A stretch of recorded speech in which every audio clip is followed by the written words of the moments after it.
Hello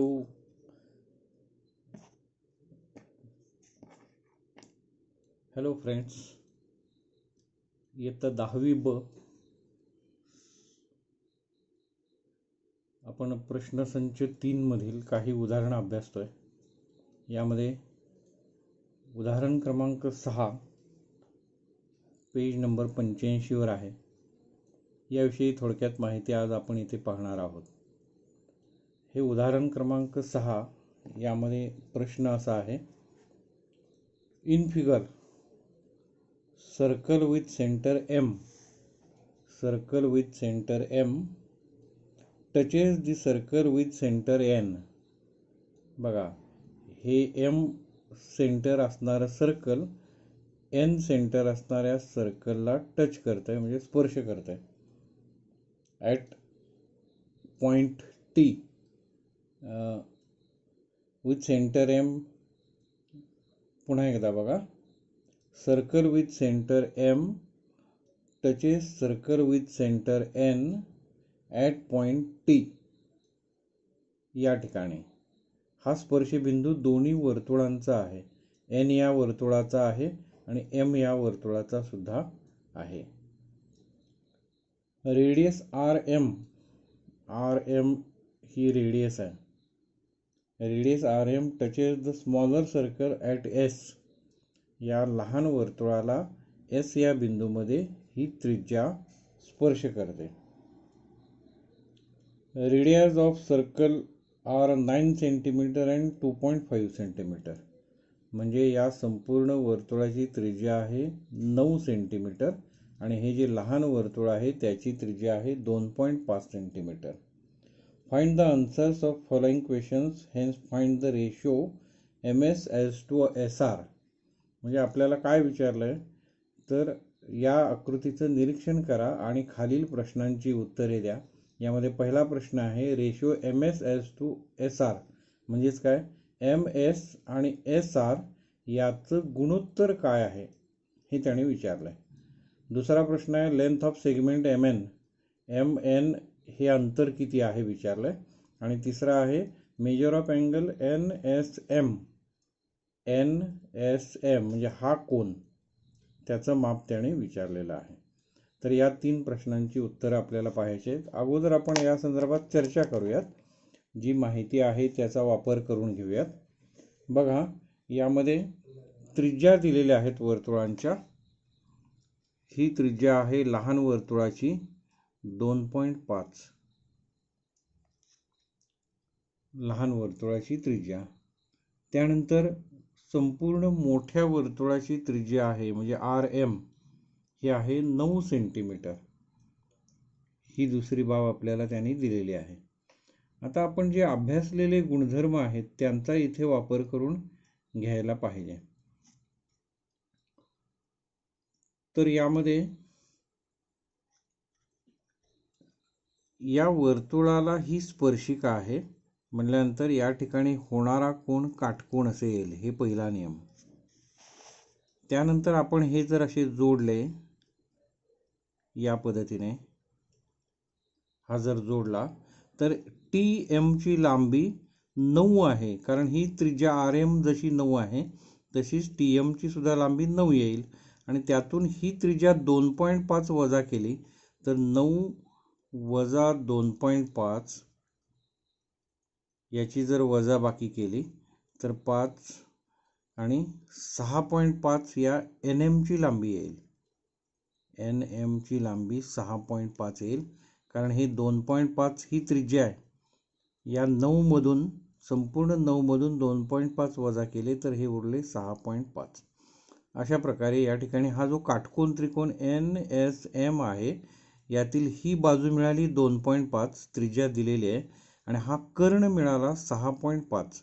आणि मग आपल्याला MS ची लांबी काढता येईल पायथागोरसचं प्रमेय वापरून. आणि मग आपल्याला पहिल्या प्रश्नाचं उत्तर मिळणार आहे MS भागिले SR. कारण याची किंमत मिळाली की 9 मधून ती वजा करा की RS ची किंमत मिळेल आणि मग यांचं गुणोत्तर आपल्याला मिळणार आहे. आणि म्हणून उदाहरण कसं सोडवलं जाईल, हा जो चर्चा आपण केली त्याचाच वापर किंवा त्याच्या संदर्भातलं लिखाण करून घ्यायचं. So in figure NS is perpendicular to RM. याचं रिझन तुम्हाला माहिती आहे ते लिहायचं. रिझन काय? ही त्रिज्या आहे. Tangent at the end point of radius is perpendicular. हा इथली प्रॉपर्टी तुम्ही ती लिहायची आहे. Then radius NS is equal to 2.5. NS ची लांबी 2.5 आहे. Radius RM is equal to 9 centimeter given, and therefore radius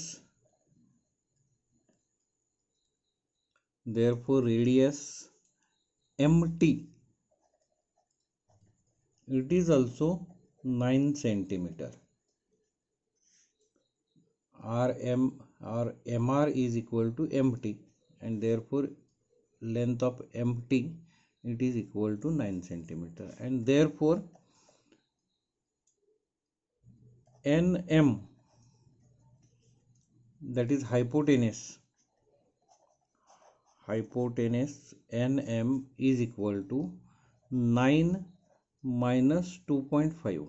ही संपूर्ण त्रिज्या 9 आणि त्यातून हे 2.5 वजा केले, हे एवढे, तर उरलेली किंमत NM it is equal to 6.5 centimetre. तर अशा रीतीने in right angle triangle NSM right angled using Pythagoras theorem. पायथागोरसचं प्रमेय आपण इथे वापरणार आहोत या काटकोन त्रिकोणासाठी. NM स्क्वेअर, NM हा कर्ण होतोय, is equal to NS square आणि MS square.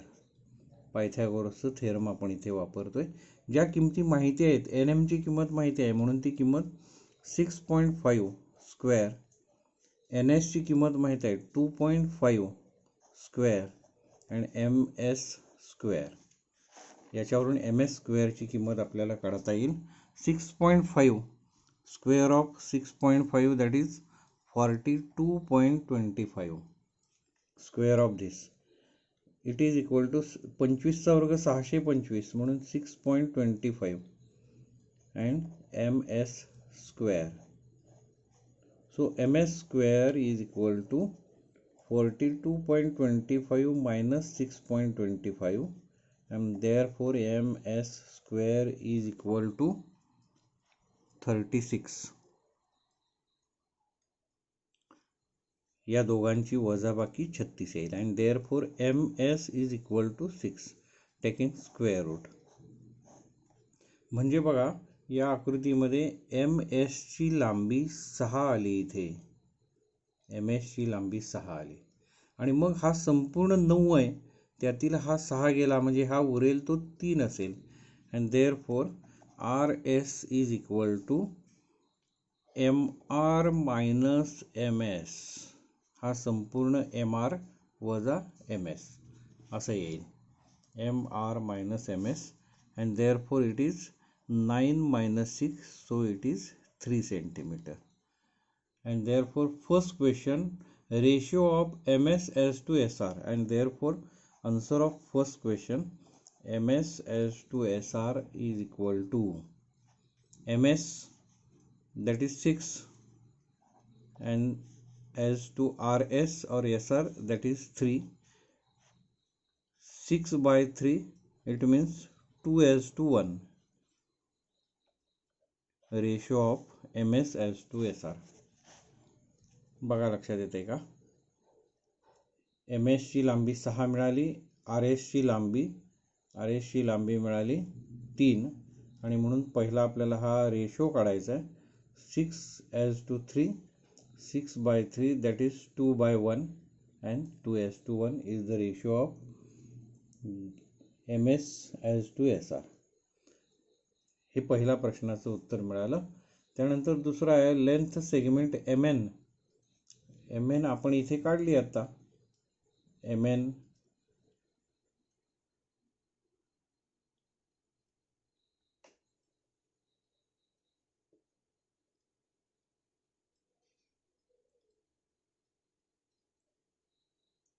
find the length of segment MN. So MN is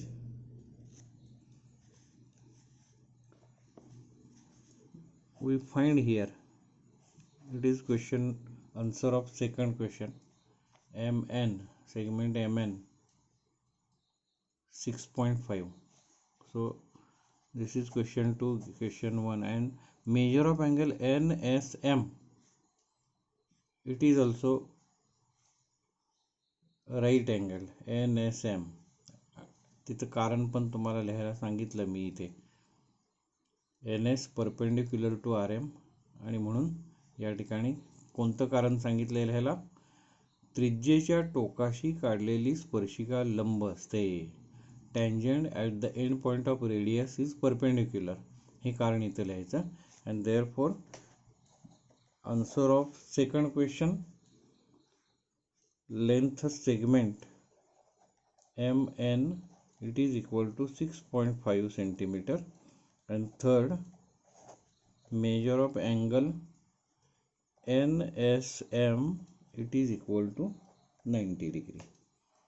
So in this way we complete this example. हे अतिशय महत्त्वाचं उदाहरण आहे. फक्त उदाहरणातील प्रश्न खूप मोठा आहे, तो वाचायला आपल्याला कंटाळा करतो.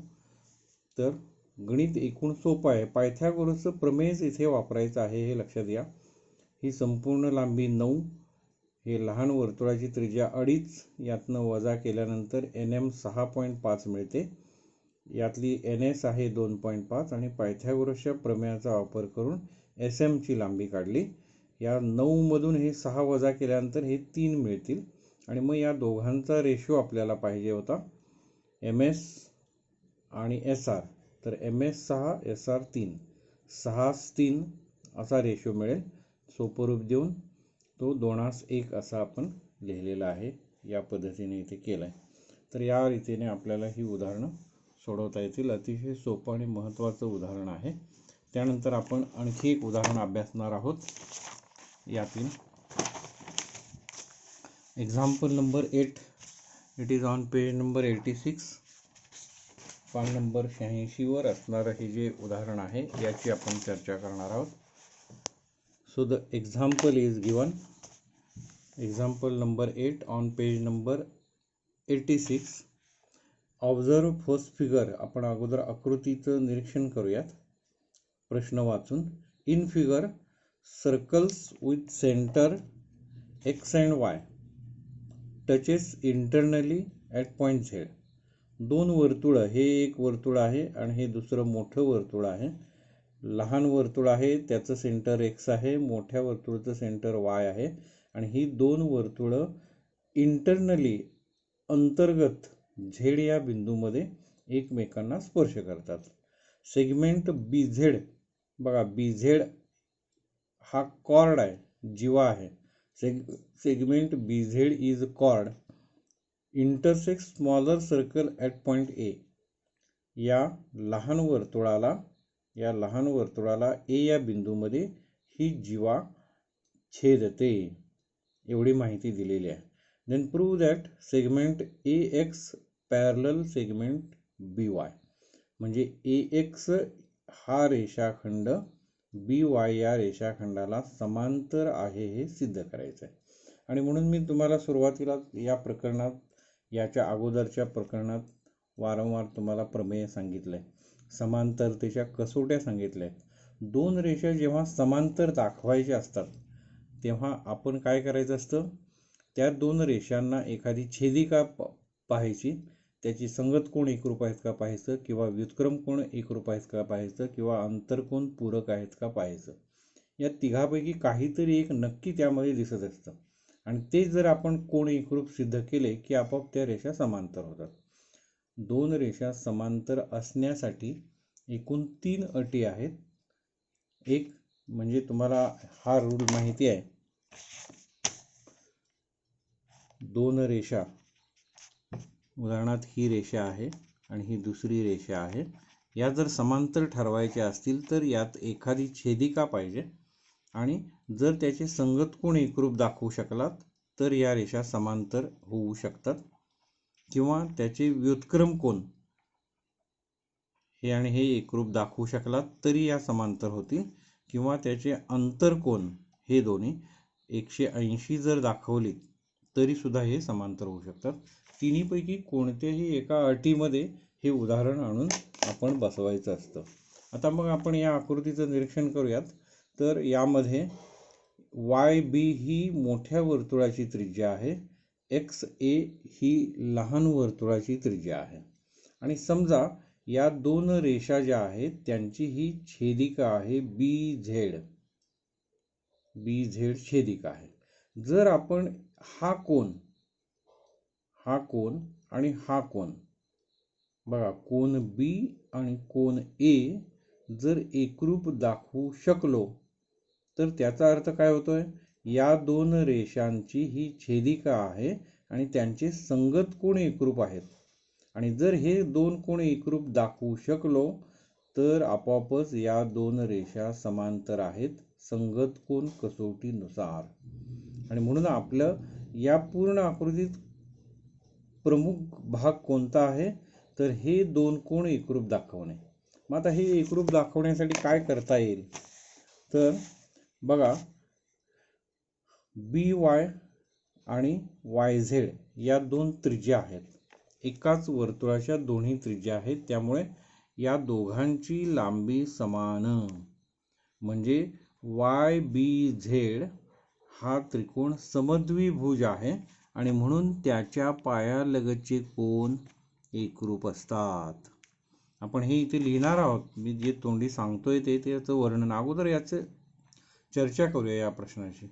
तर त्रिकोण YBZ हा समद्विभुज आहे, त्यामुळे त्याच्या पायालगतचे कोन एकरूप आहेत. मग समजा हा X असेल तर हा सुद्धा X आहे. आता दुसरा त्रिकोण XAZ हा सुद्धा या लहान वर्तुळात आहे आणि याची त्रिज्या, या लहान वर्तुळाची त्रिज्या XA आणि XZ ही त्रिज्या ही सुद्धा समान आहे. मग XAZ हा सुद्धा समद्विभुज त्रिकोण आहे, म्हणजे त्याच्या पायालगतचे कोन एकरूप असणार. हा याच्याशी एकरूप आहे, मग याच्या सारखाच हा सुद्धा एकरूप असणार, म्हणजे तो सुद्धा Xच असणार.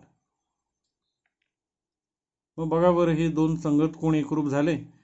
जर या दोन रेषा आहेत आणि ही छेदिका आहे, त्याचे संगत कोन एकरूप आहेत, म्हणजे नक्कीच त्या दोन रेषा समांतर आहेत आणि आपल्याला ते सिद्ध झालं.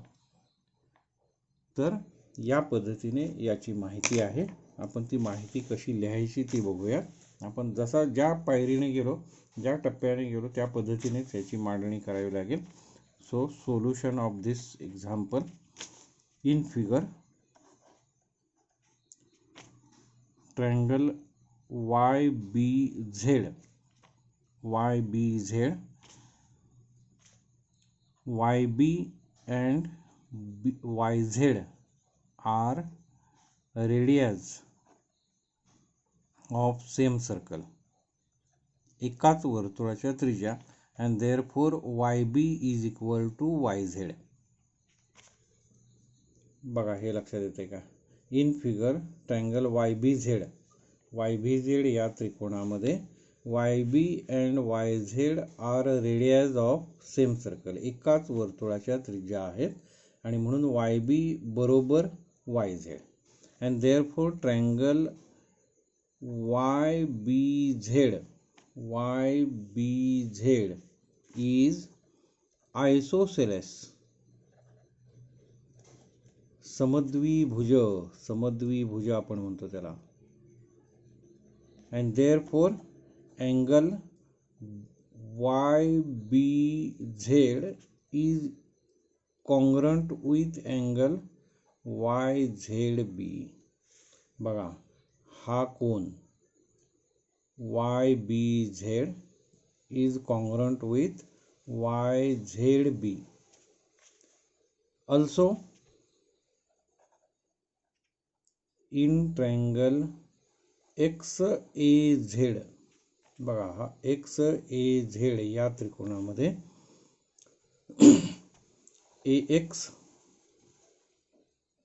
AX congruent with XA congruent with XZ, and therefore triangle XAZ is isosceles, and therefore angle XAZ congruent with angle XZA. बघा हा कोन XAZ हा या कोणाशी एकरूप, and therefore this is sentence number 1 and this is sentence number 2. बघा हा कोन या कोणाशी एकरूप, हा कोन या कोणाशी एकरूप, म्हणून हे दोघं कोन एकरूप. So right from equation 1 and 2 we get angle YBZ congruent with angle XAZ. बघा हा कोन या कोणाशी एकरूप आहे हे सिद्ध झालं. परत एकदा लक्षात घ्या, हा कोन B हा Z शी एकरूप आहे, कोन Z हा A शी एकरूप आहे. अशा प्रकारची आपण दोन्ही वाक्य बघितली आणि म्हणून हे दोन्ही कोण एकमेकांशी एकरूप असतील. इथे दोन्ही सेंटेन्समध्ये त्याचा अर्थ लिहिलेला आहे. आणि म्हणून YBZ angle YBZ congruent with angle XAZ and therefore AX is parallel to BY. आणि याला कारण काय? संगत कोन corresponding angles